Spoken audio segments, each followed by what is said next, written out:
இன்றைக்கான ப்ரிடிக்ஷன் வீடியோவில் என்ன நடக்குன்னு பார்க்குறதுக்கு முன்னாடி நம்ம சேனலை லைக் அண்ட் சப்ஸ்கிரைப் பண்ணிவிட்டு சப்போர்ட் பண்ணுங்கள். உங்களோட ஒரு சின்ன லைக் சப்ஸ்கிரைப் கூட எனக்கு வந்துட்டு மோட்டிவேஷனாக இருக்கும்ல. ஃபஸ்ட்டு சீனில் வந்துட்டு கார்த்திக் தீபாவும் பேசிகிட்டு இருக்க மாதிரி தான் காமிச்சிட்ருக்காங்க. ஐஸ்வர்யா இன்னும் ஏன் இந்த விஷயத்தை இவ்வளோ பெருசாக எடுத்துக்கிறாங்கன்னு தெரியவே இல்லை. ஆனால் அருணன் அவன் நினைக்கும் போது எனக்கு ரொம்ப பாவமாக இருக்குது. அவர் போகும்போது ஒரு பார்வை பார்த்துட்டு போனார்ல, அதை இன்னும் வந்துட்டு எனக்கு ரொம்ப கஷ்டமாக இருக்குது. அண்ணனும் கொஞ்சம் வெக்ஸாகி போயிட்டாரு அப்படின்னு சொல்லிக்கிட்டு இருக்க. ஆமாங்க, ஆனால் என்ன பண்ண முடியும், அத்தை தான் வந்துட்டு இது வேணான்னு சொல்கிறாங்கல்ல அப்படின்னு சொல்ல அம்மா நல்லா யோசித்து தான் சொல்கிறாங்க. ஏன்னா சின்ன அளவு இன்வெஸ்ட்மெண்ட்னால் நம்ம போட்டு பண்ணிடலாம், பெரிய அளவில் பண்ணுறதுக்கு இன்னும் லோன் வாங்கணும், கடன் வாங்கணும், இப்படி எவ்வளவோ இருக்குல்ல அப்படின்னு சொல்லிக்கிட்டு இருக்க அந்த சைடு ஐஸ்வர்யாவை காமிச்சிட்ருக்காங்க. என் ஹஸ்பண்டே நீங்கள் நம்ப வச்சு ஏமாற்றிட்டீங்கல்ல, ச்சே இந்த மனுஷன் ஒன்று குடும்பத்தில் என்ன நடக்கு ஏது நடக்குன்னு தெரியாமல் அவங்களையே நம்பிக்கிட்டு உட்காந்துக்கிட்டு இருக்கான். இன்னும் அவங்கள நம்பி உட்காந்துக்கிட்டு இருந்தோன்னா நம்மளே அவ்வளோதான், அவங்களுக்கு காலு கீழே வச்சுருவான். ஏற்கனவே நம்ம பண்ணுற பிளான்லாம் சொதப்பிட்டு போய்கிட்டு இருக்கு. இன்னும் இந்த தீபாவை கூட வீட்டை விட்டு வெளியில் அனுப்பிச்சி விடலை அப்படின்னு பேசிகிட்டு இருக்கும்போது தான் சிதம்பரம் வந்துட்டு ஐஸ்வர்யா கால் பண்ணுறாங்க. என்னம்மா ரெசார்ட்டுக்கெலாம் போயிட்டு வந்துட்டிங்களா, ஜாலியாக என்ஜாய் பண்ணியிருப்பீங்க போல், ரெசார்ட்டை வாங்கிட்டீங்களா இல்லையா அப்படின்னு கேட்க அது ஒன்று தான் சார் இப்போதைக்கு குறைச்சல். எங்கள் வீட்டில் கார்த்திக் இருக்கிற வரைக்கும் எதுவுமே உருப்படியாக நடக்காது, எல்லாமே அவன் தலையில் தான் தூக்கி வச்சு எல்லாரும் கொண்டாடணும் அப்படின்னு அவனுக்கு ஒரு எண்ணம். எங்கள் அத்தையும் அதுக்கேற்ற மாதிரி தான் ஜால்ரா தட்டுவாங்க அப்படின்னு சொல்ல, என்னம்மா இவ்வளோ வெறுப்பாக பேசிக்கிட்டு இருக்க அப்படின்னு சொல்ல, என்னங்கய்யா பண்ண வேண்டியது இருக்குது, என் பொழப்பு அப்படி ஆயிடுச்சு, கார்த்தியை பற்றி உங்களுக்கு தெரியாதானே, உங்களே கதற விட்டவன் தானே அப்படின்னு சொல்ல, ஏமா அதெல்லாம் முன்னாடி என்கிட்ட ஒருத்தர் சவால் விட்டு இந்த ஃபீல்டில் நிலச்சி நின்ற முடியுமா, நான் இந்த ஃபீல்டில் இவ்வளோ நாள் நிற்கிறேன்னா அது காரணம் என்னோட திறமை, அதை யாராலையும் தடுக்க முடியாது. அது மட்டும் கிடையாதும்மா, என்னமோ தீபா வந்துட்டு கார்த்திக்கு எதிராக பாட மாட்டேன் அப்படி இப்படின்டையே பாட வச்சு காமிச்சிட்டல்ல, இப்போது தீபா எனக்காக பாடியிருக்கா, அதுவும் பல்லவியாக அப்படின்னு சொல்ல ஐஸ்வர்யா வந்துட்டு ஷாக் ஆகிடுறாங்க.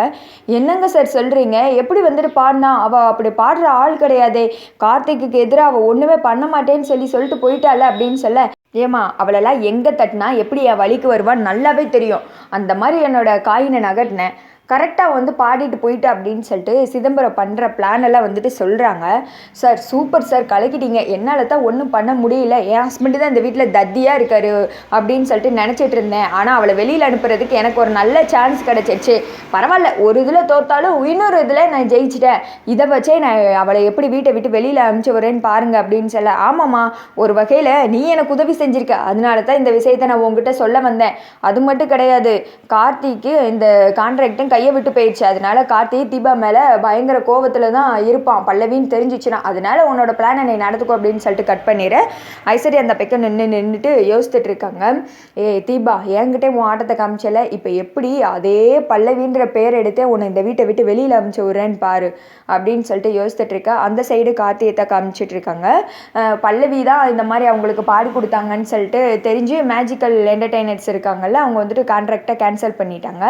அது கார்த்திக்கு ரொம்ப ஃபீல் ஆகிடுது. சார் அதுக்கு வாய்ப்பே இருக்காது, பல்லவி பாடி கொடுத்துருக்க மாட்டாங்க அப்படின்னு சொல்ல, இல்லைங்க அவங்க வாய்ஸில் இருந்தால் எங்களுக்கு பாட்டெல்லாம் வந்திருக்கு அப்படின்னு சொல்கிறாங்க.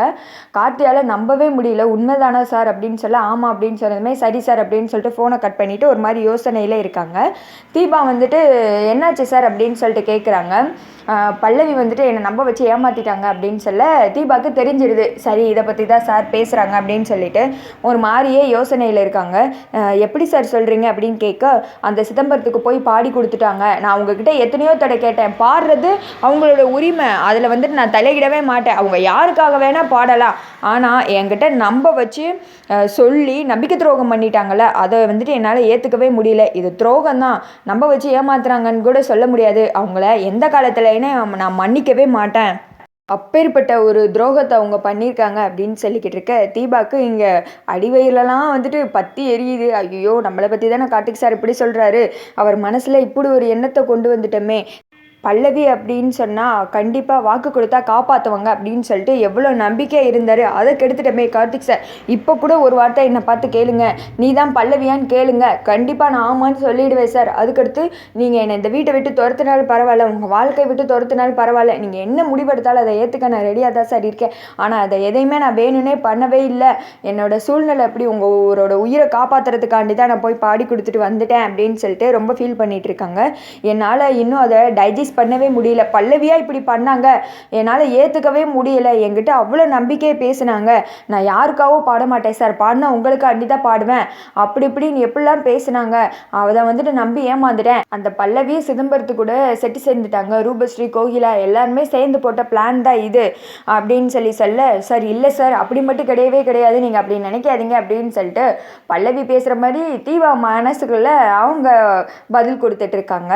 ஆனால் இப்படி பண்ணுவாங்க நான் நினைக்கலையே, எனக்கு அதுதாங்க ஜீர்ணிச்சிக்க முடியல. அவங்க எங்கே வேணால் போய் பாடட்டும், அவங்க திறமை இந்த உலகத்துக்கே தெரியணும் அப்படின்னு தான் நான் ஆசைப்பட்டேன். அதுக்காண்டி தான் இந்த மியூசிக் கம்பெனி கூட வாங்கினேன். ஆனால் இப்படி வந்துட்டு சொல்லி ஏமாற்றுவாங்கல்ல, அதை வந்துட்டு என்னால் ஜீர்ணிச்சிக்க முடியாது. அது கூடவே இருந்துட்டு ஏமாத்துறவங்கள என்னால் மன்னிக்கவே முடியாது அப்படின்னு சொல்ல, தீபா வந்துட்டு கையெல்லாம் பிசைக்கிக்கிட்டு ஒரு மாதிரி திருதுன்னு முழிச்சிட்டே இருப்பாங்களா, அப்படி உட்காந்துட்டு இருக்காங்க. அப்புறம் கார்த்தி வந்துட்டு கோவமாக வந்துட்டு எஞ்சி போயிடுறாங்க.